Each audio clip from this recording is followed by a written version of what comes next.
جب تک جیوں میں آقا کوئی غم نہ پاس آئے، کوئی غم نہ پاس آئے۔ جس کے بیٹوں سے نسل نبی ہے جلی،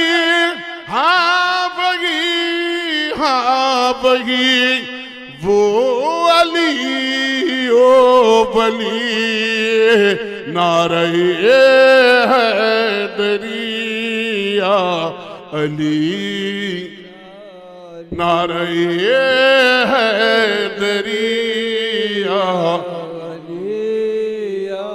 علی، جس کے بارے میں فرمائے پیارے نبی، جس کا مولا ہوں میں اس کا مولا علی۔ یہ امت کی خصوصیات ہیں۔ خیر امت ہم اور آپ کو اللہ تعالیٰ نے فرمایا۔ میرے عزیزو، اللہ تعالیٰ کی طرف سے اگر کسی کو خطاب اور لقب ملے تو کتنی بڑی بات ہے۔ کسی بڑے نیتا نے کسی کو کچھ کہہ کر پکارا، یا کسی کے باپ نے اپنے بیٹے کو کہہ کر پکارا، وہ فخر کرتا ہے۔ پیر نے اپنے مرید کو کچھ اچھے لقب سے پکارا، وہ فخر کرتا ہے۔ لیکن بندے کو اللہ خود اتنے بڑے لقب سے پکارے کہ تم سب سے بہترین امت ہو، تو اللہ تبارک و تعالیٰ نے یہ خطاب میں اگر کسی کو بیان کیا ہے تو صرف امت مصطفیٰ کو عطا کیا ہے۔ لیکن اس امت کی بڑی ذمہ داریاں ہیں، وہ ہر فرد کو جاننا چاہیے۔ یہ نہیں کہ صرف علماء، مبلغین، دعات صرف ان کی ذمہ داریاں نہیں، ہر فرد امت جو مومن ہے اسے سمجھنا چاہیے کہ اللہ نے مجھے خیر امت کہا تو کیوں کہا؟ اس لیے کہ اللہ تعالیٰ فرماتا ہے تم اچھائیوں کا حکم دیتے ہو اور برائیوں سے روکتے ہو، تو یہ خصوصیت تمہارے اندر ہمیشہ ہونی چاہیے۔ اسی لیے ایک بڑے دانشور نے کہا کہ برائیاں اس لیے زیادہ نہیں ہیں کہ اچھے لوگ کم ہو گئے، برائیاں اس لیے زیادہ نہیں ہو گئی، یا ظلم اس لیے نہیں بڑھا کہ اچھے لوگ کم ہو گئے، اچھے لوگ ہیں۔ برائیاں اور ظلم اس لیے بڑھا کہ اچھے لوگ برائیوں کو دیکھ کر خاموش ہونے لگ گئے۔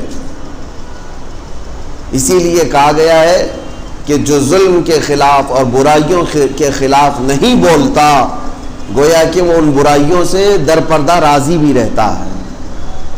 خاموش رہنے کا مطلب کیا ہے؟ راضی رہنا۔ ہاں جتنی طاقت ہے، جتنی استطاعت ہے، اتنی تو وہ روک تھام کرے۔ برائیوں کو دیکھنے کے بعد اس کا روکنا یہ امت کی خصوصیت ہے، امت محمدیہ کی خصوصیت ہے۔ اور جب آپ حق بات پر قائم ہیں تو باطل کو برداشت نہ کرنا یہ بھی ایمان کی علامت ہے۔ کسی باطل چیز کو نہیں برداشت کرنا یہ ایمان کی علامت ہے۔ میرے عزیزو، رسول کریم صلی اللہ تعالیٰ علیہ وسلم کے صحابہ اکرام کی یہی تو خصوصیات تھی کہ وہ غلط کے خلاف کھڑے ہو جاتے اور پھر یہ نہیں دیکھتے کہ ہماری تعداد کتنی ہے، کیونکہ امت کی خصوصیت یہ ہے کہ برائیوں سے روکنا ہے۔ اس زمین کو فساد سے بچانا بھی امت کی ذمہ داری ہے۔ آپ مجھے بتائیں، آپ گھر کے مالک ہیں، اپنے آپ گھر کے اونر ہیں، اپنے گھر کے اندر بیٹھے رہیں، چند اوباش لوگ، بدماش لوگ آپ کے گھر کے دروازے پر آ کر کوڑا کرکٹ ڈالتے ہیں، کچرا ڈالتے ہیں، غلاظت ڈالتے ہیں۔ آپ کے لکڑی کے دروازے کے باہر کچھ لوگ آ کر کے آگ جلاتے ہیں اور آپ گھر کے اندر کھڑکی سے دیکھ رہے ہوتے ہیں۔ مجھے بتاؤ کیا اس بندے کو عقل مند کہا جائے گا؟ بلکہ ہوتا تو ایسا نہیں ہے، فوراً آپ دروازہ کھولیں گے، انہیں بھگائیں گے، میرے گھر کے دروازے کے باہر یہ غلاظت کیوں ڈال رہا ہے؟ جھگڑے بھی ہو جاتے ہیں، جھگڑے بھی ہوتے ہیں۔ اور اگر آگ جلا رہا ہے، کوئی ہزار وجہ بیان کرے، نہیں میاں میں تو ٹھنڈی دور کرنے کے لیے، گرمی پیدا کرنے کے لیے آگ جلائے ہوں، لیکن آپ یہ کہیں گے میرے گھر کے دروازے کے پاس کیوں آگ جلا رہا ہے؟ کہیں یہ آگ لگ گئی میرے گھر پر تو کیا ہوگا؟ میرے عزیزو، اتنا احساس ہر ایک کو ہے کہ اپنے گھر کے دروازے کے پاس نہ کسی کو کوڑا کرکٹ ڈالنے دیتا ہے نہ آگ جلانے دیتا ہے، تو پھر اندازہ کرو آپ امت مصطفیٰ ہو، اپنے معاشرے میں کسی زنا کرنے والے اور شراب والے کو کیسے برداشت کرتے ہیں؟ کیوں؟ آپ کو پتا ہے کہ بولوں گا تو پتہ نہیں کیا برا سمجھ لے گا. نہیں میرے عزیزوں، وہ بھی امت کے لیے، جماعت کے لیے، معاشرے کے لیے ناسور بن جائے گا. آپ اگر برائیوں کو روکنے کی عادت ختم کر دیں گے تو پھر گھر تو جلنا ہے، وہ گھر کو آگ لگے گی. آج آپ سوچ رہے ہیں ان لوگوں کے بچے بیکار ہوئے ہیں نا، پڑوسیوں کے بچے آوارہ ہو گئے، بدماش تو برائیوں میں نہیں جاتے. ایسا نہیں ہو سکتا. یہ ہوا جب چلتی ہے تو پھر تمہارے گھر کے بچوں کو بھی وہ آگ میں ملوث کر دیتی ہے. گندگیاں جب باہر سے آتی ہیں تو آپ کے گھر کو بھی تباہ و برباد کرتی ہیں. اسی لیے مومنین کی یہ ذمہ داری ہے کہ اپنے معاشرے میں، اپنی کمیونٹی میں برائیوں کو برداشت نہ کریں. جتنی ممکن ہو، جتنی طاقت ہو، اس کا سد باب کریں، اس کو روکیں. اس کے روکنے کے بہت سارے طریقے ہیں، میں عرض کروں گا برائیوں سے کیسے اپنی قوم کو بچایا جائے. اس کے طریقے ہمارے بزرگوں نے ہمیں دیے ہیں. میں وہ طریقے اور علاج آپ کے سامنے رکھوں گا، لیکن پہلی بات اپنی ذمہ داری سمجھیں. حضور اکرم صلی اللہ تعالی علیہ وسلم کی حدیث پاک سے یہ بات معلوم ہوتی ہے، قیامت کے قریب جو مومنین کی جماعت ہے وہ کیسے ختم ہوتی چلی جائے گی. فرمایا گیا پہلے اچھائیوں کا حکم دینے والے ختم ہو جائیں گے، یعنی جو پازیٹو حکم دیتے تھے، میاں تم یہ کرو، تم یہ کرو، بھلائی کی طرف بلاتے تھے، یہ کم ہو جائیں گے، اور برائیوں کی طرف بلانے والے لوگ آ جائیں گے، ان کی کثرت ہو جائے گی. پھر چند دنوں کے بعد امت میں وہ جماعت آئے گی جو برائیوں سے روکتی تھی، وہ بھی ختم ہونے لگ جائیں گے. پہلے اچھائیوں کا حکم دینے والے چلے جائیں گے، وہ میں سمجھتا ہوں آلریڈی اب چلے گئے. چند لوگ بچے ہوں گے جو اچھائیوں کی طرف بلا رہے ہیں، دعوت دے رہے ہیں. ورنہ اکثر لوگوں کی عادت تو یہی ہے ہمارے نوجوانوں کی کہ برائیوں کی دعوت عام کی گئی ہے. اب روکنے والے ابھی بھی موجود ہیں، لیکن حضور کی حدیث کا مفہوم ہے کہ ایک زمانہ آئے گا کہ برائیوں سے روکنے والے بھی ختم ہوتے چلے جائیں گے، بلکہ برائیوں کو کرنے والوں کو کرنے دیا جائے گا، اجازت عام کر دی جائے گی، اجازت عام کر دی جائے گی. برائیوں سے روکنے والا دور ختم ہوتا چلا جائے گا.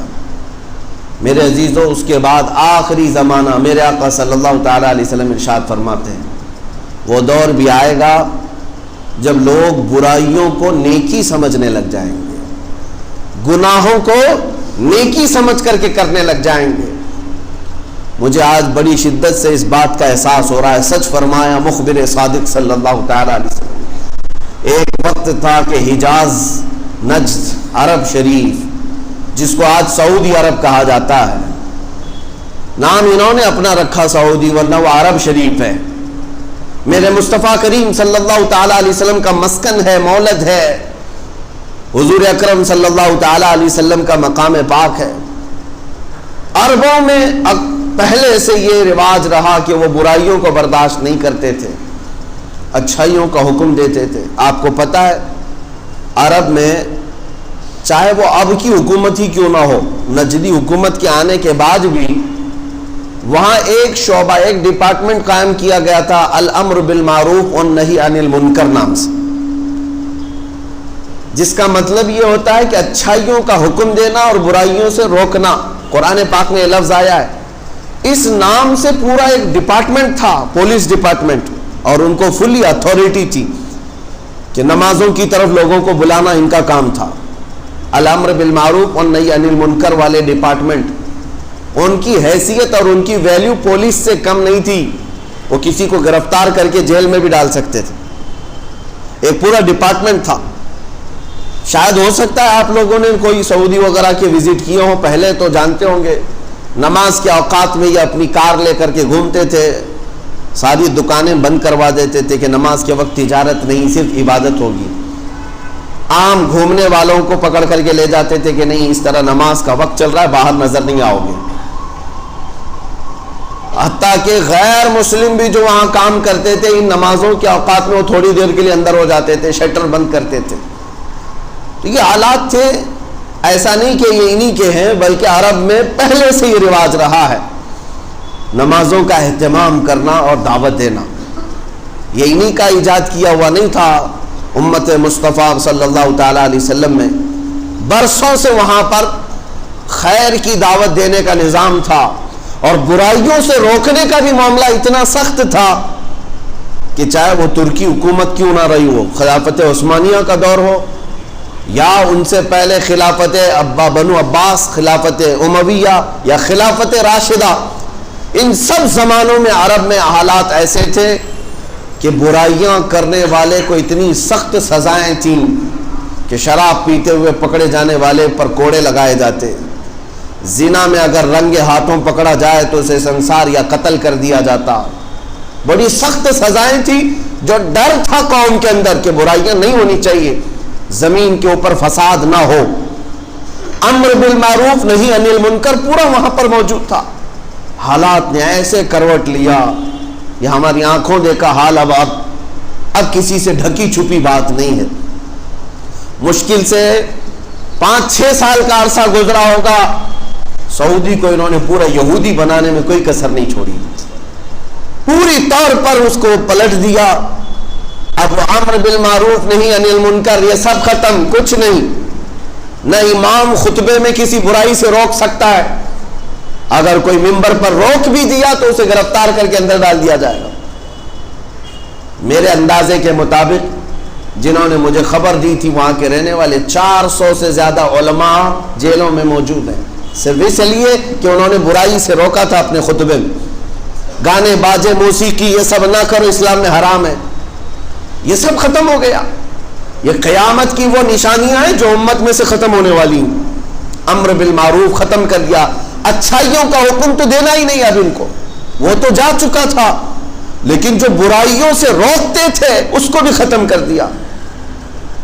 ان ظالموں نے عرب شریف پر قبضہ جما کر کے اس پاکیزہ زمین کو جتنا ناپاک کرنے کی کوششیں اس زمانے میں کیا ہے اس سے پہلے کبھی نہیں ہوئی تھی. قتل و غارت تو ہوئی ہے عرب شریف میں، لیکن زنا کو عام نہیں کیا گیا تھا. ڈانس کلب کو اور ننگا پن اس طرح سے عام نہیں کیا گیا تھا. اتنی حیا اور غیرت باقی تھی مسلمانوں کے اندر. جنگوں میں لڑائیاں ہوتی ہیں اور قتل و غارت تو ہو جاتی ہے، لیکن حیا سوز اخلاق جو ایمان کا قتل کر دیتے ہیں وہ افعال آج وہاں پر پرمیٹڈ ہو گئے، اجازت شدہ ہو گئے. بڑے بڑے باہر سے بلا کر کنسرٹ کروائے جائیں، بڑے بڑے ایکٹر ایکٹریس کو بلا کر کے انہیں ننگا ناچ دکھایا جائے، مرد و زن کا اختلاط عام کیا جائے، عورتیں مرد ایک ہی ساتھ ناچیں. یہ وہی سعودی ہے جس میں آج ہر چیز رواج پا رہی ہے.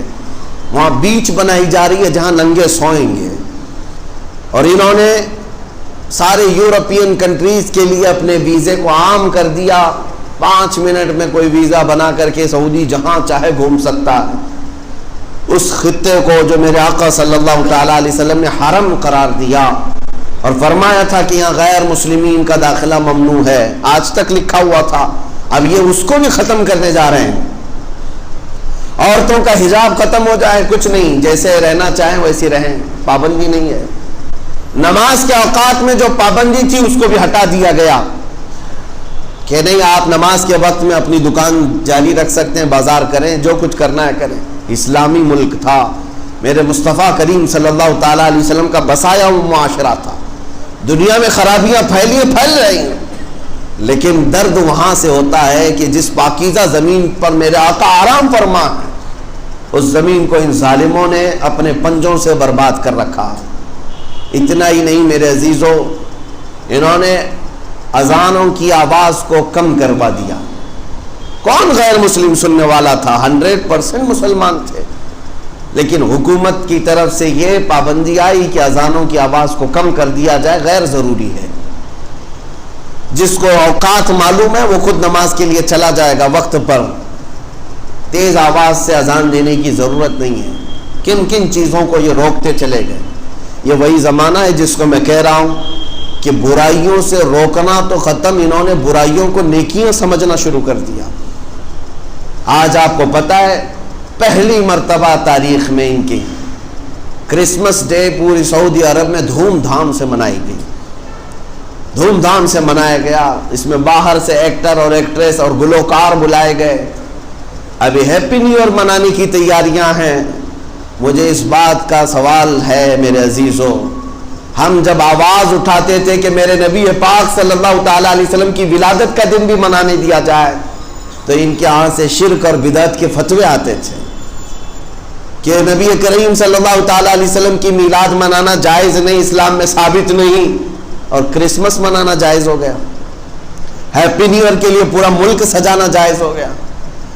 میں آج سے کافی سالوں پہلے سے اپنے خطابات میں یہ کہتا آیا کہ اے میرے عزیزوں، جن کو تم ظاہر میں دیکھ رہے ہو یہ بادشاہ حقیقت میں نہ ایمان والے ہیں نہ مسلمانوں کے مسیحا ہیں، ان سبوں کی لنک اسرائیل اور یہودیت سے جڑی ہوئی ہے، اس لیے کہ انہوں نے چن چن کر کے میرے آقا صلی اللہ علیہ وسلم کے تبرکات کو تو ختم کر دیا، لیکن یہودیوں سے ریلیٹڈ جو چیزیں ہیں سعودی میں اس کو آج بھی باقی رکھا گیا ہے، اس کو ہولی پلیسز کہہ کر کے یا محکمہ آثار قدیمہ کا حصہ سمجھ کر کے اس کو ریزرو کر دیا گیا۔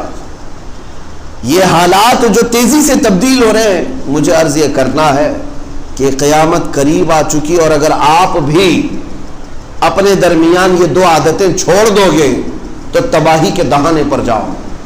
ان کو مت دیکھنا کہ وہ پورے سعودی کو بدل کر کے بھی آج کامیاب ہے، کامیاب کچھ نہیں، وہ جہنم میں جانے کا راستہ بنا رہے ہیں۔ اللہ رب العزت جسے چاہے ہدایت دے، جسے چاہے گمراہ کرے، کسی پاکیزہ مقام میں رہنے کی وجہ سے نہیں۔ اگر مدینہ طیبہ اور مکہ مکرمہ میں رہ کر کے بے ایمان ہو گیا دوزخ نہیں جائے گا، وہ جہنم میں جائے گا اگر بے ایمان ہو گیا۔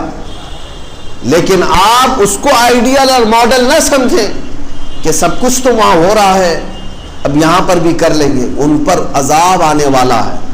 میں حدیث پاک سناتا ہوں آپ کو، اگر ایسا لگتا ہے کہ یہ الفاظ ہیں، صرف جملے نہیں میرے عزیزوں، میرے آقا صلی اللہ تعالیٰ علیہ وسلم کی حدیث ہے، وَيْلٌ لِّلْعَرَبِ مِن شَرٍّ قَدِ اقْتَرَبَ۔ حضور نے فرمایا تباہی ہو عربوں کے لیے، حضور فرماتے ہیں تباہی ہے عربوں کے لیے، ایک بہت بڑی برائی ہے جس سے وہ بہت قریب ہو رہے ہیں، بہت قریب ہو رہے ہیں۔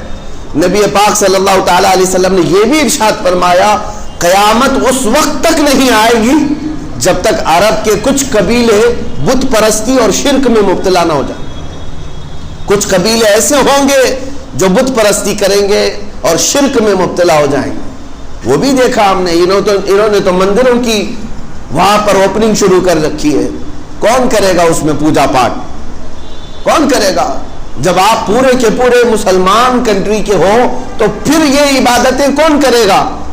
ظاہر سی بات ہے کہ ان کے اندر شرک اور کفر آ چکا، اور میرے آقا صلی اللہ تعالیٰ علیہ وسلم کی وہ حدیث بھی صادق آ گئی۔ حضور اکرم صلی اللہ تعالیٰ علیہ وسلم نے فرمایا ویل للعرب، عربوں کے لیے انقریب تباہی ہے، من شر قد اقترب، ایک ایسی برائی سے جس سے وہ بہت قریب ہو رہے ہیں، بہت قریب ہو رہے ہیں۔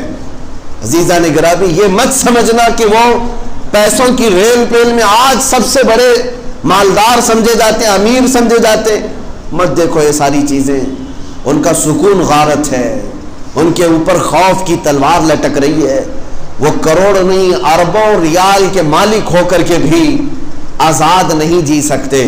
لیکن آپ خیر منائیں اور آپ فخر کریں کہ کچھ نہ ہو کر کے بھی سینہ تان کر زمین پر چل سکتے ہیں، اس لیے کہ اللہ نے آپ کو ایمان کی دولت عطا کی۔ ایمان کی دولت ہے جو تمہیں سکون سے سونے بھی دیتی ہے، تم اپنے بستروں پر آرام کرتے ہو، اس لیے کہ ایمان ہے قلب میں، اور رسول پاک صلی اللہ تعالیٰ علیہ وسلم سے محبت ہے، وفاداری ہے، ہم غداری نہیں کرتے حضور اکرم صلی اللہ علیہ وسلم سے۔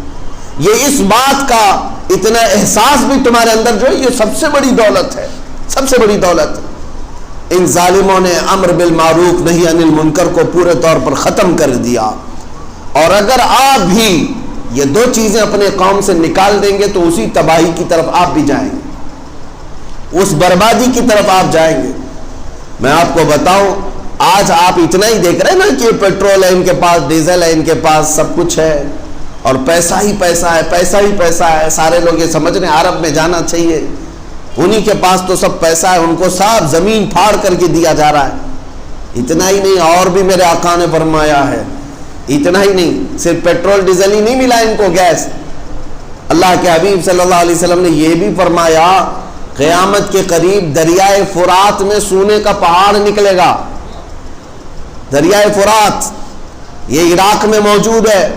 آج جہاں قتل و غارت ہے، نہتے لوگ ہیں، غریب ہیں، ان کے پاس بھی پیٹرول کی بہت بڑی قیمت موجود ہے، لیکن سب امریکہ چوس رہا ہے، کھا رہا ہے۔ ان کو اور بھی دیا جائے گا، اور بھی دیا جائے گا۔ حدیث پاک میں کہ دریائے فرات سے سونے کا پہاڑ ظاہر ہوگا، لیکن ساتھ میں میرے آقا نے فرمایا، حضور صلی اللہ علیہ وسلم فرماتے ہیں اگر تم میں سے کوئی زندہ رہے اس وقت تک تو خبردار اس سے ایک ذرہ بھی نہ لینا، اس سے ایک ذرہ بھی نہ لینا، جو لینے جائے گا وہ تباہ و برباد ہو جائے گا۔ جو بھی وہاں پر لالچ میں، ارے پہاڑ ہے تو ہم بھی تھوڑا کچھ خرچ کر کے لے کے آ جائیں، ایمان بھی جا سکتا ہے اور تم تباہ و برباد بھی ہو سکتے ہو اور اللہ کے عذاب میں گرفتار بھی ہو سکتے ہو۔ جب نبی پاک صلی اللہ تعالی علیہ وسلم نے یہ بشارتیں دی ہیں، اس سے بھی بڑے پیسے ان کے پاس آئیں گے، اس سے بھی بڑا مال آئے گا، لیکن آئیڈیل تمہارے لیے یہ لوگ نہیں ہیں، تمہارے لیے آئیڈیل رسول اللہ کی ذات اور ان کے فرزان صحابہ کی ذات ہے۔ انہیں دیکھیں ہم اپنی زندگی گزارے ہیں۔ آج یہ دو چیزوں کی طرف میں تنبیہ کرنا چاہتا ہوں کہ اچھائیوں کا حکم دینا شروع کریں اور برائیوں سے روکیں جتنا ہو سکے۔ قیامت کے دن ایک بندہ جو تمہارا پڑوسی ہوگا وہ آئے گا، اللہ کی بارگاہ میں مقدمہ کرے گا۔ آج سب نماز کے لیے آئے نا، ایک شخص مقدمہ کرے گا، وہ بے نمازی تھا، اسے پکڑا جائے گا اور اسے دوزخ کی طرف فرشتے کھینچ رہے ہوں گے۔ وہ کہے گا رب ذوالجلال، میرا پڑوسی تو آج جنت میں جا رہا ہے۔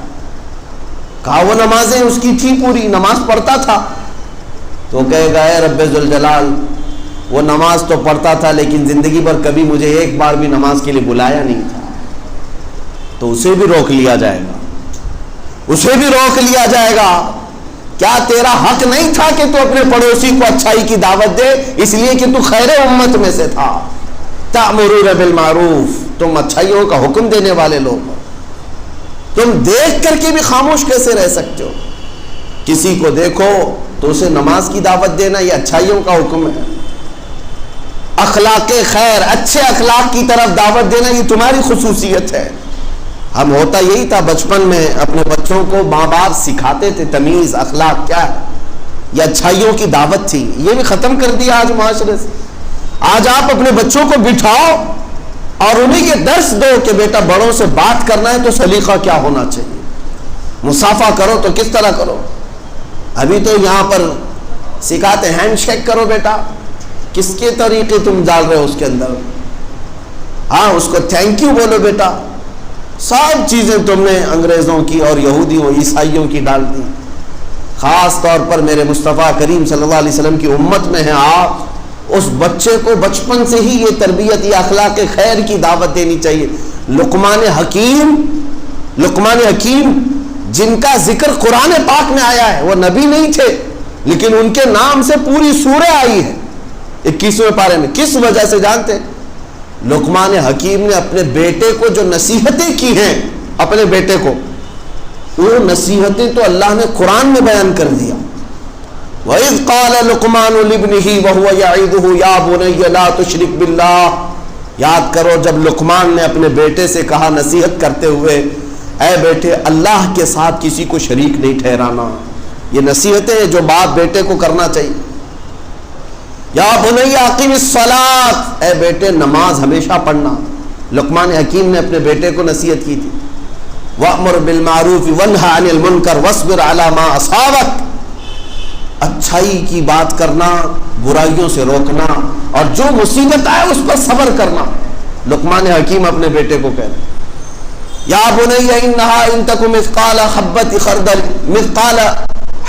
خردل کہتے ہیں اے بیٹے اگر برائی تو رائی کے دانے کے برابر بھی کرے، چاہے وہ آسمانوں میں جا کر کرے گا یا زمین کے اندر جا کر کے کرے گا، یأتی بہ اللہ، اللہ وہ تجھے سامنے لا کر دکھائے گا۔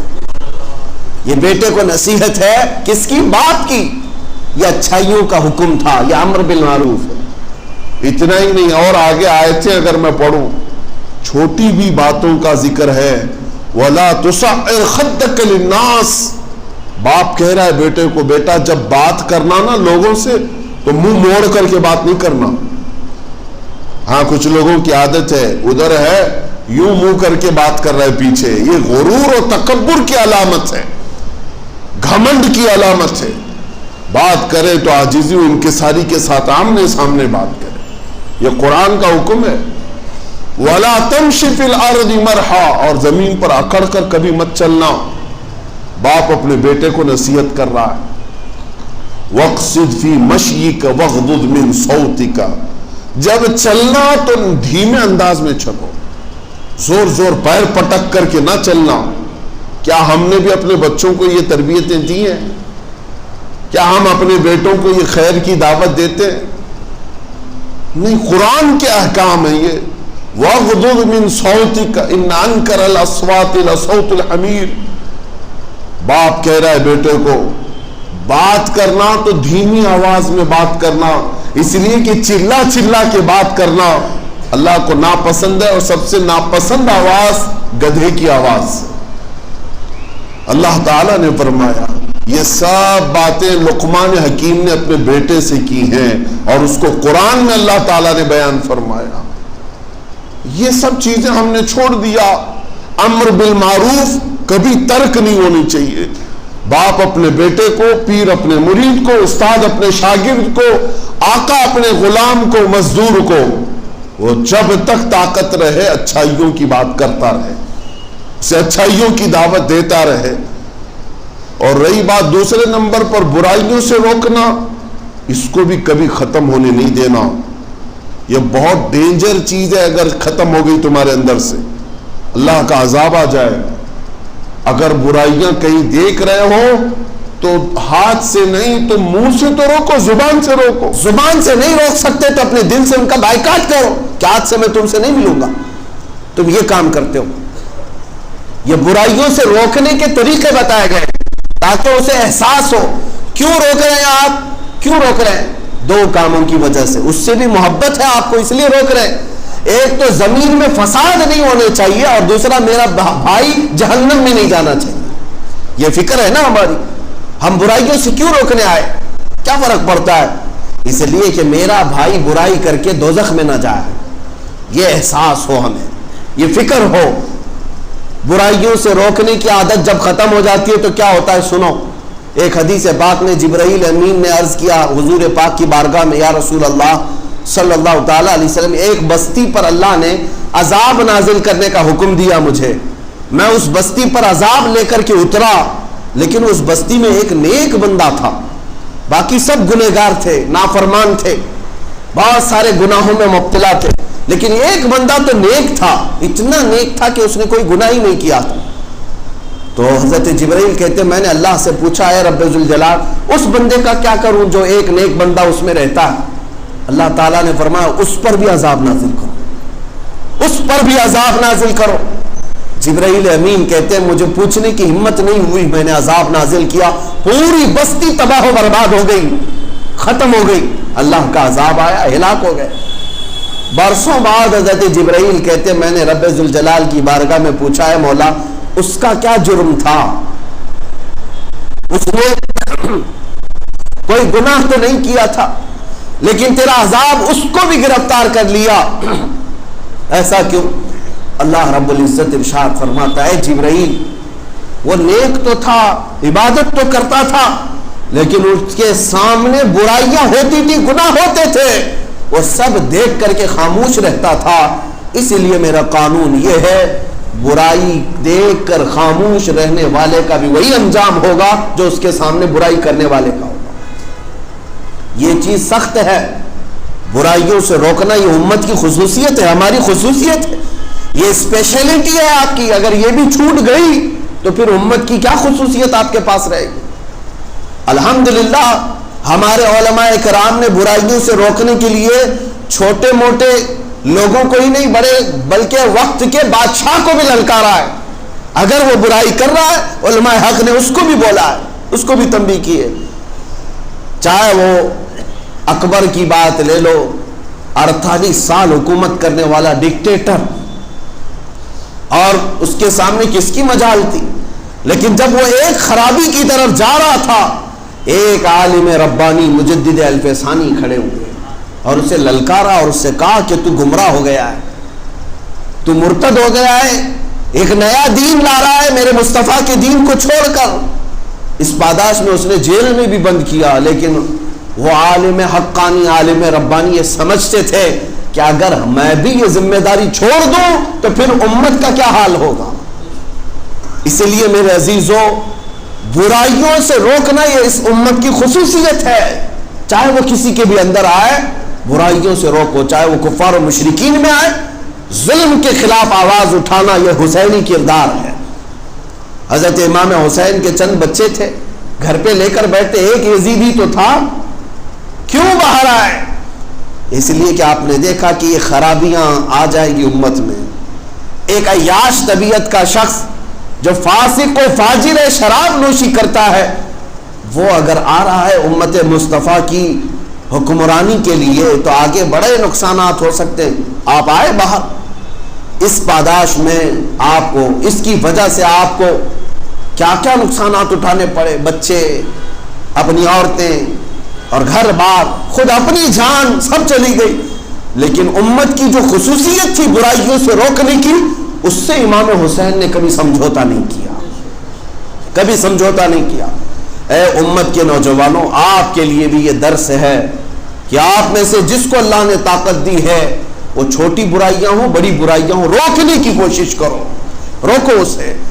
راستہ چلتے ہوئے ایسی آپ نے کسی کو زنا کرتے ہوئے دیکھا اور خاموشی سے ہنستے ہوئے چلے گئے, آپ کیا سمجھ رہے ہیں کہ وہ کسی اور کی لائف ہے, میں کچھ نہیں کر سکتا؟ نہیں, قیامت کے دن تمہاری آنکھوں سے بھی سوال ہوگا. تم دیکھ رہے تھے ایک شخص جہنم میں جا رہا تھا, کیا تم نے اسے روکنے کی کوشش کی ہے؟ الحمدللہ ہمارے ہاں پہلے ہمارے محلوں میں یہ عام رواج تھا, بڑے لوگ جو ہوتے تھے وہ بچوں کو ڈانٹتے بھی تھے, بلکہ کسی کا بھی بچہ غلطی کر رہا ہوتا تو مارتے بھی تھے. مسجدوں میں بھی ہوتا, لیکن اب وہ رواج ہی ختم ہو گیا. ہاں, اب کسی کے بچے کو چھو لو پورا گھر آ جائے گا لڑائی کے لیے. ارے میرا بچہ کیا کیا تھا آپ نے, کیسے اس کو پکڑ لیا, کیسے اس کو مارا. یہ ساری چیزیں کیوں ختم ہوئی ہیں؟ آپ یہ بڑھاوا دے رہے ہیں اپنے بچے کو شرارت کرنے کا اور برائیاں کرنے کا. بلکہ اگر کسی نے آپ کے بچے کو برائی پر ٹوکا تھا یا مارا تھا, بچہ روتے ہوئے آ کر شکایت کیا, تحقیق کرو کہ وجہ کیا تھی. یہ نہیں کہ غصے میں دشمنی نکالنے کے لیے اس کے پاس جائیں. تحقیق کرو کیا بچے نے حقیقت میں غلطی کی تھی, تو پھر جا کر کے جس نے روکا تھا اس کا شکر ادا کرو اور اپنے بچے کو اور تنبیہ کرو. پھر دیکھنا اگلی بار اس بچے کی ہمت نہیں ہوگی. اس بار ہوتا کیا ہے, لڑائی کر لیا تو بچہ شیر ہو گیا, اب کچھ بھی کر سکتا ہوں, باپ تو آئیں گے نا لڑنے کے لیے, میں کسی کے ساتھ کچھ بھی کر لوں گا, اگر کوئی مجھے پکڑنے آئے گا تو باپ کو لے آ جاؤں گا, میرا باپ تو ہے ہی ہے, سنبھالے گا.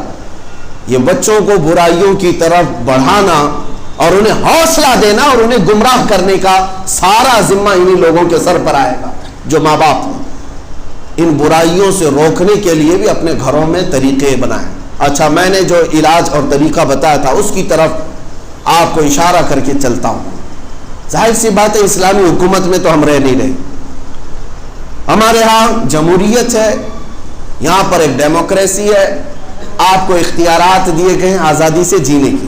اسلامی حکومت ہوتی تو وہاں قاضی اسلام, حاکم اسلام, ان کو حکم تھا کہ وہ برائیوں کو طاقت سے روکیں.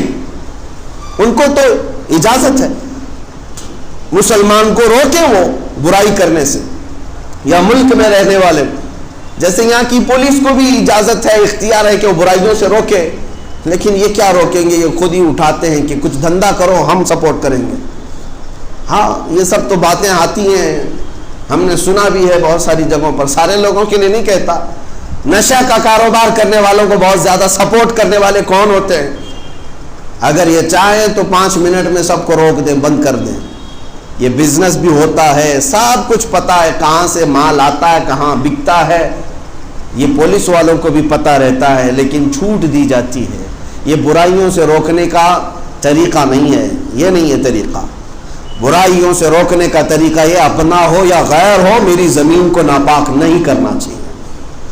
اب میں آپ کو بتاتا ہوں مسلمانوں کو کیا کرنا چاہیے آپس میں۔ اس میں فرمایا گیا کہ اگر تم کسی کو کھلے عام حرام کاریوں میں مبتلا دیکھو تو شرعی طور پر تمام مسلمان اس کا بائیکاٹ کریں۔ اگر محلے میں معاشرے میں کوئی سودی کاروبار کرتا ہے، میرے آقا کی حدیث ہے، جس نے سود کا ایک لقمہ کھایا، سود کا ایک درہم کھایا، گویا کہ کعبے کے سامنے اپنی ماں سے زنا کرنے کے برابر۔ اتنا بڑا گناہ ہے۔ سود کو عام سمجھتے ہیں مسلمان آج، یا ان کا دیکھا دیکھی سمجھتے ہیں کہ راتوں رات امیر بن جائیں گے۔ تمہارے لیے سخت حرام ہے، اور سب سے خطرناک قسم کا حضور اکرم صلی اللہ علیہ وسلم نے اس کو گناہ بتایا، اور اتنی بڑی وعید میں نے سنا بھی نہیں۔ ارے کعبے کے سامنے ماں سے زنا کرنے کے برابر ہے سود کا ایک لقمہ کھانا۔ اور جب اتنا بڑا گناہ اپنے معاشرے میں دیکھ رہے ہیں تو آپ کیا کرتے ہیں؟ اس کے ساتھ روکنے کی کوشش کرنی چاہیے۔ نہیں رکتا، وہ کیوں نہیں رک رہا ہے وہ بھی میں آپ کو بتاؤں۔ سود کے پیسے جمع کرتا ہے، سال میں ایک مرتبہ بڑی دعوت کرتا ہے، آپ کو بھی بلایا، ان کو بھی بلایا، اور صاحب سینہ چوڑا کر کے اس کے گھر پر چلے گئے، ہاں حاجی صاحب، اور گل پوشی بھی کیا اور چلے آئے۔ اس سے کیا ہو گیا؟ اسے کبھی احساس نہیں ہوگا کہ وہ گناہ کر رہا تھا۔ سب کا جو سپورٹ حاصل ہے نا، سب کی جو مدد حاصل ہے، اسے احساس ہی نہیں ہوگا کہ وہ کچھ گناہ کر رہا ہے۔ وہ سمجھے گا میں تو اچھا ہی کر رہا ہوں، دیکھو میرے ساتھ سب اچھے اچھے لوگ بھی آتے ہیں، نیک لوگ بھی آتے ہیں، حاجی صاحب بھی آتے ہیں، مولانا لوگ بھی آتے ہیں۔ پیسوں کے بل بوتے اگر کوئی گناہوں پر اسی طرح اڑا رہا تو اس کی ذمہ دار وہ لوگ بھی ہیں جو اس کا سپورٹ کرتے ہیں۔ ہونا کیا چاہیے؟ تمامی مسلمان اتحاد اور اتفاق کے ساتھ ایسے گناہوں کو روکنے کے لیے اس کا بائیکاٹ کریں۔ چند ہی دنوں میں عقل ٹھکانے پر آئے۔ اگر گھر کے کوئی معاملات ہوں، کوئی ایک بندہ تو کھڑے ہو کر کے کہہ دے آپ کے گھر پر کھانا حلال نہیں ہے، سود کا کاروبار چھوڑ دو، انشاءاللہ ہم آپ کے ساتھ حاضر ہوں، آپ کے ساتھ آئیں گے۔ احساس تو پیدا ہونے دو، ہم احساس بھی نہیں کرنے دیتے۔ یہ صرف سود کی ایک مثال میں نے بتایا۔ ہر گناہ پر، جو چوری کرتا ہو، شراب نوشی کرتا ہو، یا جوا کھیلتا ہو، یا نشہ بیچتا ہو کرتا ہو، ان سب کے ساتھ بھی دیگر سارے مومنین کے لیے ضروری ہے کہ ان کی اصلاح کے لیے، یہ نہیں کہ ان کو نکال کر پھینکنے کے لیے، ان کی اصلاح کے لیے کوئی طریقہ اپناؤ تاکہ وہ بھی صحیح ہو جائیں اور تمہارے شانہ بشانہ جنت میں جا رہے ہیں، گناہ کر کے وہ دوزخ میں نہ جائیں۔ مجھے کتنی بہترین بات یاد آتی ہے، حجت الاسلام علامہ حامد رضا خان رحمۃ اللہ علیہ، اعلیٰ حضرت کے بڑے شہزادے ہیں۔ اعلیٰ حضرت امام احمد رضا فاضل بریلوی رضی اللہ تعالیٰ عنہ نے فرنگی محل فرنگی محل لکھنؤ میں ہے، بڑے علماء وہاں پر بھی رہے، ایک مرکز رہا ہے پہلے علماء کا۔ ایک بڑے مولانا تھے، ان پر کسی بات پر اعلیٰ حضرت نے فتویٰ دیا تھا کہ یہ گمراہی ہے، اس طرح آپ کو نہیں کہنا چاہیے، اور آپ فوراً توبہ کر لیں، اس سے باز آ جائیں۔ ان کے پاس فتویٰ پہنچا، خط پہنچا، لیکن وہ اس سے رجوع نہیں کیے۔ فتویٰ دیکھا، رکھ دیا۔ گمراہی کی بات بہت الگ ہوتی ہے۔ اتفاق ایسا ہوا کہ اعلیٰ حضرت کے بڑے بیٹے حجت الاسلام حامد رضا خان رحمۃ اللہ علیہ ایک کسی جلسے میں تھے، تو وہ فرنگی محل کے حضرت بھی اسی جلسے میں تھے، سٹیج پر آئے۔ ان کے ہزاروں کے مریدین وہاں پر تھے، فرنگی محل والے بزرگ کے ہزاروں مریدین ہیں، اور حجت الاسلام حامد رضا خان رحمۃ اللہ علیہ اکیلے گئے۔ تو جب وہ اسٹیج پر فرنگی محل والے بزرگ ملنے کے لیے آئے، علامہ حامد رضا خان نے اپنا ہاتھ نیچے کر لیا، کھینچ لیا، اور کہا میں آپ سے مصافحہ نہیں کر سکتا، آپ سے میں مصافحہ نہیں کر سکتا، اس لیے کہ آپ نے گمراہی کا قول کیا ہے۔ جب تک آپ توبہ نہیں کریں گے، جب تک آپ باز نہیں آئیں گے۔ اسٹیج پر بیٹھی ہوئے ان کے ہزاروں مریدین ہیں وہاں پر، چاہتے تو حملہ کرتے، میرے پیر کی بے حرمتی کرنے والا یہ بریلی والا کون ہے؟ بے خوف ہے۔ کیوں؟ امت کی یہی خصوصیت ہے، امت کی خصوصیت یہ ہے۔ آپ نے مصافحہ نہیں کیا، ہٹا لیا، دور ہٹ گئے. اور اس کے بعد وہ بھی نفس پرست نہیں تھے، فرنگی محل کے بڑے بزرگ تھے. وہ آئے، سارے لوگوں کو جمع کیا اور کہا اے لوگوں سنو، تم ذرا برابر بھی ان کے بارے میں بدگمانی نہ کرنا. انہوں نے جو حکم صادر کیا ہے وہ بالکل حق ہے. میں تم سب کو گواہ بنا کر اللہ کی بارگاہ میں توبہ کرتا ہوں، اور توبہ کا معاملہ میرا اور اللہ کا ہے. تم سارے لوگ بیچ میں یہ نہ کہنا کہ توبہ کیوں کیا. یہ میرا اور اللہ کا معاملہ ہے، میں اپنے رب کو راضی کرنے کے لیے توبہ کر رہا ہوں. توبہ کیا. اور جانتے ہیں اسٹیج کی بات ہے، اس فرنگی محل کے بزرگ نے توبہ کیا اور اس کے بعد پھر پلٹ کر کے آئے. حجت الاسلام سے کہا آپ تو مصافحہ کر سکتے ہیں. حامد رضا خان حجت الاسلام نے مصافحہ نہیں بلکہ فوراً ان کے قدموں پر جھک کر چوم لیا. اعلیٰ حضرت کے بیٹے ہیں، وہ فرنگی محل کے بزرگ کے قدموں کے نیچے جھک کر ان کے پیروں کو چوم لیا. یہ امت کی خصوصیت ہے، چاہے تو برائیوں سے روکے اور جب کوئی توبہ کرے تو اس کو آر نہ دلائے کہ دیکھا ایسا غلط تھا میرے کہنے کی وجہ سے توبہ کیا. نہیں، ایک ہمارا بچھڑا ہوا بھائی جب واپس آ جائے یقیناً اس کا قدم ہمارے لیے چومنے کے قابل ہے. کی شان ہے. عزیزان گرامی وقار، رسول پاک صلی اللہ تعالیٰ علیہ وسلم کی شان پاک کے سلسلے میں نے سیدنا موسیٰ کلیم اللہ علیہ السلام کی حیات سے ایک چیز لی تھی. دوسری ایک بات میں آپ کو بتا دوں، رحم و کرم میں بے مثال نبی، سجود و سخا میں بے مثال نبی. ایک بار حضرت موسیٰ علیہ السلام کے ساتھ یہ واقعہ پیش آیا کہ قارون جو بہت خزانوں کا مالک تھا، بڑے پیسے والا تھا، موسیٰ علیہ السلام نے کہا زکوٰۃ دے دینا. زکوٰۃ ان کے زمانے میں ان کی امت پر جو زکوٰۃ فرض تھی وہ 1/4 یعنی 25% دینا پڑتا. اب قارون کے خزانے بہت تھے، 70 اونٹوں پر تو صرف خزانوں کی چابیاں رکھی جاتی تھی، اتنا مالدار تھا. اس نے کہا میرے لیے رعایت کر دی جائے. آپ نے اللہ کی بارگاہ میں سفارش کی اور رعایت یوں کرائی کہ 1000 میں 1 روپے دے دے. اتنی آسانی کر دی گئی. اس حساب سے بھی جب اس نے کیلکولیٹ کیا تو کئی خزانے صرف زکوٰۃ میں جا رہے تھے. دینے کا ارادہ نہیں ہوا. مال بڑی خطرناک چیز ہے، کبھی کسی کے ہاں آ جائے تو کبھی دین اور ایمان بھی لے جاتی ہے، اخلاق و کردار بھی لے جاتی ہے.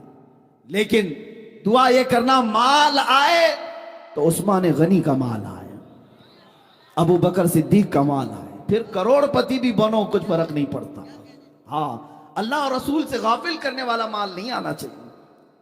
حضرت موسیٰ علیہ السلام کے ساتھ اس نے کیا کیا؟ قارون نے ایک عورت کو پیسہ دے کر کے زنا کا الزام لگانے کے لیے محفل میں حاضر کیا اور کہا کہ جب میں اشارہ کروں تو کہہ دینا میرے پیٹ میں موسیٰ کا بچہ پل رہا ہے. نبی پاک پر توہین، الزام، بہتان. عورت بارگاہ میں حاضر ہوئی، سب مجمع میں. قارون کھڑا ہوا اور پوچھا زنا کی کیا سزا ہے؟ میرے موسیٰ علیہ السلام نے یوں کہا کہ اس کو پتھر مار کر کے ہلاک کر دیا جائے. اس نے کہا اگر آپ کریں تو معاذ اللہ. موسیٰ علیہ السلام جلال میں آ گئے. اللہ کے نبی، کوئی چھوٹا عیب بھی نبیوں پر نہیں آ سکتا. زنا بہت دور کی چیز ہے. اس نے اشارہ کیا عورت کو کہ کھڑی ہو جا، بتا تیرے پیٹ میں کس کا بچہ ہے. وہ کھڑی تو ہوئی لیکن بول نہ سکی، تھر تھر کانپتی رہی. اور اس کے بعد کہا مجھے قارون نے پیسے دیے ہیں موسیٰ علیہ السلام پر الزام لگانے کے لیے. جب یہ بات سنی موسیٰ علیہ السلام کو اتنا جلال آیا، آپ نے زمین کو حکم دیا اے زمین پھٹ جا اور اسے نگل جا. زمین پھٹ گئی. قارون زمین کے اندر دھنستا رہا. دھیرے دھیرے اس کے پیر گھس گئے، کمر تک آ گئی. اس وقت اس نے کہا موسیٰ تم مجھے زمین میں دھسا کر میرے خزانوں پر قبضہ کرنا چاہتے ہو؟ موسیٰ علیہ السلام نے رکوا دیا، پھر حکم دیا اے زمین اس کے سارے خزانوں کو نگل جا. زمین پھٹ گئی، سارے خزانے تہس نہس ہو گئے.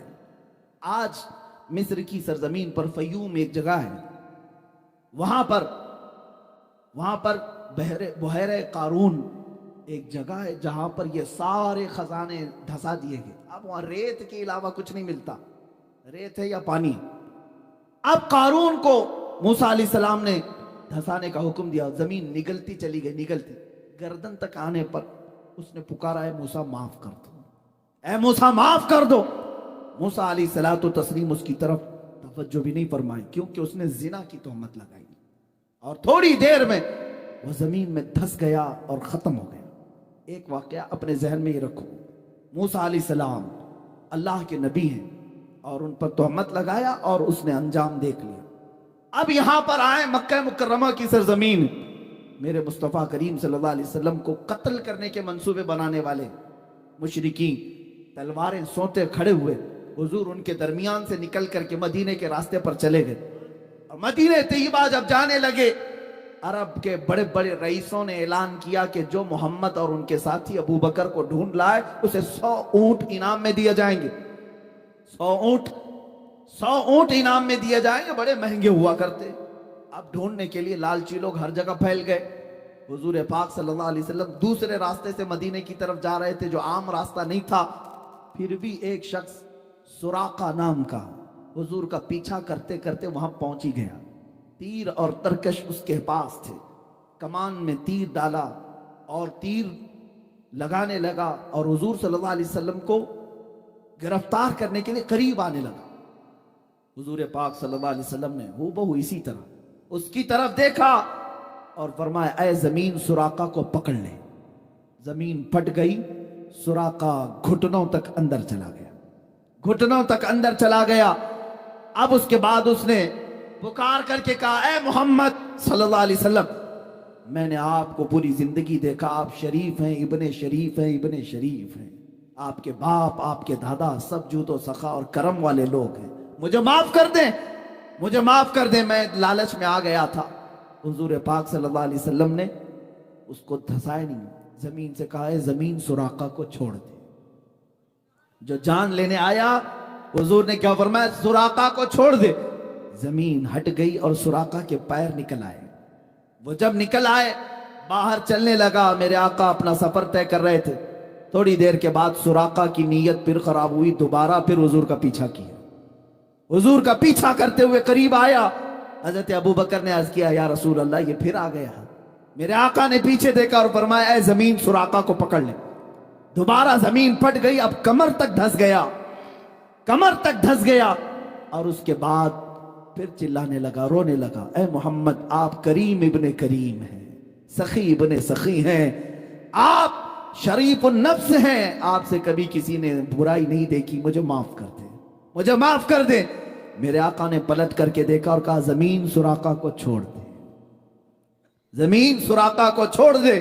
زمین پھر پھیل گئی اور سراقہ کے قدم وہاں سے نکل گئے. ایک طرف عطا ہی عطا ہے. یہ ہے شان مصطفیٰ. میرے عزیزوں سراقہ کو تو اب جانا تھا, چلا گیا. تھوڑی دور جانے کے بعد تیسری بار پھر نیت خراب ہوئی. ایک ہے میرے مصطفیٰ آزادی پہ آزادی دیتے ہیں اور دشمن پھر حملہ پہ حملہ کرنا چاہتا ہے. تیسری مرتبہ آ گیا کہ آپ کسی اور راستے سے آ کر پکڑ لوں, 100 اونٹ کہاں چھوڑوں. لالچ. میرے آقا نے تیسری مرتبہ دیکھا, پھر فرمایا اے زمین سراقہ کو پکڑ لے. زمین پھٹ گئی. اب گردن تک چلا گیا. اب تیر اور ترکش توڑ دیا اور کہا اب سچی توبہ کرتا ہوں, اب تو مجھے معاف کر دو. اب سنو میرے عزیزوں, میرے آقا نے اب کیا کیا, اب کیا کیا. آپ صرف چھوڑا نہیں بلکہ دیکھا اور کہا سراقہ تو پیچھے سے پیچھے لگا ہوا ہے صرف 100 اونٹ کے لیے. 100 اونٹوں کے انعام کے چکر میں تو مجھے گرفتار کرنے آیا, لیکن میں تو دیکھ رہا ہوں تیرے ہاتھ میں قیصر و کسریٰ بادشاہ کے کنگن آنے والے ہیں. قیصر و کسریٰ بادشاہ اس زمانے کے سپر پاور طاقتوں کا نام تھا. جس طرح آج امریکہ اور رشیا کو کہتے ہیں یا نہیں پتا نہیں, لیکن کہا جاتا ہے اس زمانے میں ایران اور روم کو سپر پاور قیصر و کسریٰ کہا جاتا تھا. اور ان بادشاہوں کے ہاں سونے کے کنگن پہنے جاتے جو دنیا کے سب سے مہنگے. اور وہ سراقہ کو میرے آقا فرما رہے میں تیرے ہاتھوں میں قیصر و کسریٰ کے کنگن دیکھ رہا ہوں. اتنا سننا تھا. اس نے کہا اشہد ان لا الہ الا اللہ واشہد انک محمد رسول اللہ. وہ کلمہ طیبہ پڑھا. اب وہ جو گرفتار کرنے آیا تھا دامن اسلام میں آ گیا. میرے آقا صلی اللہ تعالی علیہ وسلم کی بارگاہ میں اپنی جان نچھاور کرنے کو تیار. اب وہ صحابی رسول ہیں, ان کی بارگاہ میں ہم ایک جملہ بھی نہیں کہہ سکتے. عزیزان گرامی، یہی شان مصطفیٰ مجھے عرض کرنی ہے. کہیں لوگ مارے جاتے ہیں یا اگر کسی نبی کو جلال آیا تو ہلاک کر دیے جاتے ہیں، مگر میرے مصطفیٰ کا جود و سخا ایسا ہے کہ لوگ اگر جان بھی لینے آئیں میرے مصطفیٰ انہیں معاف کر کے ہمیشہ اپنی غلامی میں قبول فرماتے ہیں. ایک دو نہیں، وہ عمر ابن خطاب جو تلوار لے کر میرے آقا کی گردن مارنے جا رہے تھے، لیکن قریب پہنچنے کے بعد میرے آقا صلی اللہ علیہ وسلم کی بارگاہ میں تلوار رکھی اور اپنی گردن بھی رکھ دی اور ہمیشہ کے لیے میرے آقا کے ہو کر رہ گئے. ایک دو نہیں، حضرت خالد بن ولید جو حضور کے مقابل میں جنگ احد لڑے اور وہاں پر مقابلہ کیا. ابو سفیان کتنی جنگیں لڑے لیکن اخیر میں میرے آقا کی غلامی میں آ ہی گئے، اس لیے کہ چہرہ ہی کچھ ایسا تھا میرے آقا کا، دشمن بھی دیکھتا تو کہتا یہ جھوٹے کا چہرہ ہو نہیں سکتا. میرے آقا صلی اللہ علیہ وسلم کی بارگاہ میں اب جو بات میں کہہ رہا ہوں صرف میرے آقا نے فرمائی نہیں دیا قیصر و کسریٰ کے کنگن. حضور کی وفات ہوئی، ابو بکر صدیق کی بھی وفات ہو گئی، خلافت فاروقی آئی، حضرت عمر کا زمانہ تھا. اس زمانے میں اسلامی فوجیں ایران پر چڑھائی کی اور روم پر بھی حملہ کیا. قیصر و کسریٰ دونوں کی حکومتیں ختم ہوئی اور وہاں سے جو مال غنیمت تھا وہ مدینہ لایا گیا. قیصر و کسریٰ کے وہ کنگن بھی لائے گئے. لیکن آپ کو ایک بات بتا دوں، حضرت سراقہ رضی اللہ تعالیٰ عنہ ایک بار حضرت عمر کی خلافت کے زمانے میں بہت شدید بیمار ہوئے، اتنے شدید بیمار ہوئے کہ لوگ آخری بار ان کو دیکھنے کے لیے آنے لگے کہ اب ان کی وفات قریب ہے. جب لوگ جمع ہوئے گھر میں، حضرت سراقہ نے جلال میں کہا کیوں آ رہے ہو تم لوگ، سب واپس جاؤ، میں مرنے والا نہیں ہوں، تم سمجھ رہے ہو میں مر جاؤں گا. لوگوں نے کہا آپ کی حالت بہت نازک ہے، وفات قریب آ چکی، آپ کی ایسا نزع کا عالم لگتا ہے. حضرت سراقہ نے کہا خبردار، میری موت اس وقت تک نہیں آ سکتی جب تک میں اپنے ہاتھ میں قیصر و کسریٰ کے کنگن نہ دیکھ لوں. اس لیے کہ کسی اور نے نہیں کہا، مصطفیٰ جان رحمت نے فرمایا. ان کی طبیعت صحیح بھی ہوئی، صحت یاب بھی ہوئے اور حضرت عمر کے زمانے میں قیصر و کسریٰ کو فتح کیا گیا اور وہ کنگن لائے گئے، حضرت عمر کی بارگاہ میں پیش کیے گئے. حضرت عمر نے کہا میں نے رسول اللہ سے یہ سنا تھا کہ یہ کنگن سراقہ کے ہاتھ میں ڈالے جائیں گے، یہ لے جاؤ اے مسلمانوں، یہ امانت ہے. اور لے جا کر کے حضرت سراقہ کو پہنایا گیا. میرے مصطفیٰ کی زبان سے جو بات نکلی وہ ہو کر رہی، چاہے دن برباد ہو، سال برباد ہو، 100 سال بعد ہو، لیکن اتنی بات یاد رکھنا، زمین ٹل سکتی ہے، زمانہ ٹل سکتا ہے، میرے مصطفیٰ کا فرمان کبھی ٹل نہیں سکتا. حضرت سراقہ کو کنگن ملنے کے بعد پھر ان کی وفات بھی ہوئی. عزیزان گرامی وقار، میں گفتگو طویل نہ کرتے ہوئے اپنی گفتگو کو سمیٹتا ہوں. شان مصطفیٰ صلی اللہ تعالیٰ علیہ وسلم یہ ہے کہ ان کا خدا خود بیان کرے، اور میرے آقا صلی اللہ تعالیٰ علیہ وسلم کی دنیا میں شان یہ تھی. لوگوں نے حاتم طائی کی سخاوت بیان کی. حاتم طائی کے کئی دروازے تھے، جس دروازے سے آدمی جاتا اسے حاتم طائی دے دیتا تھا، نوازتا تھا. لیکن لوگوں نے کہا رسول پاک کی بارگاہ میں جب کبھی کوئی آتا تو ایک ہی دروازہ تھا. لوگوں نے یہ کہا ادھر ایک دروازہ اور حاتم طائی کے 7 دروازے. کسی عاشق نے کیا خوب جواب دیا، ایسا کیسا ہو سکتا، سخی ہیں، حاتم طائی سے بڑے سخی ہیں، اس کے تو 7 دروازے تھے، ان کا تو ایک دروازہ تھا. عاشق رسول نے کہا میاں حاتم طائی کے 7 دروازے اس لیے تھے کہ ایک دروازے سے پیٹ نہیں بھرتا سائل کا، دوسرے دروازے پر جاتا، دوسرے میں پیٹ نہیں بھرتا، تیسرے پر جاتا، تیسرے میں پیٹ نہیں بھرتا، چوتھے میں جاتا. وہ 7 دروازوں کے چکر اسی لیے لگاتا کہ ایک دروازے پر پیٹ نہیں بھرتا. میرے مصطفیٰ کا ایک ہی دروازہ ایسا ہے، اتنا دیا جاتا ہے کہ اب سائل کے پاس دامن بھی تنگ ہوتا ہے. میرے کریم سے گر قطرہ کسی نے مانگا، دریا بہا دیے ہیں، دربے بہا دیے ہیں. اس میں ایک بات میں عرض کر دوں، بڑی لگتی ہوئی بات ہے. میلاد قریب آ رہا ہے، ہم سب کے لیے علاج بھی ہے، دوا بھی ہے. میں تقریباً ہر میلاد میں اس حکایت کو بیان کرتا ہوں. سعادت الدارین میں موجود یہ حکایت ایمان افروز ہے. ایک غریب آدمی، مفلس آدمی، قرض میں ڈوبا ہوا، پریشان حال، کئی لوگوں کے قرضے لیا ہوا آدمی تھا، اور اس کے جو قرضدار تھے انہوں نے پیسے مانگے. جب وہ دے نہیں سکا تو قاضی اسلام جو اس وقت تھے ان کے پاس مقدمہ کر دیا کہ یہ ہمارے پیسے لیتا ہے، کھا جاتا ہے، دیتا نہیں. قاضی نے بلایا اور کہا کیوں نہیں دیتا؟ کہا غریب آدمی ہوں، پیسے نہیں ہیں. کہا یہ بہانہ نہیں چلے گا، ان لوگوں کے جو تو نے قرضے لیے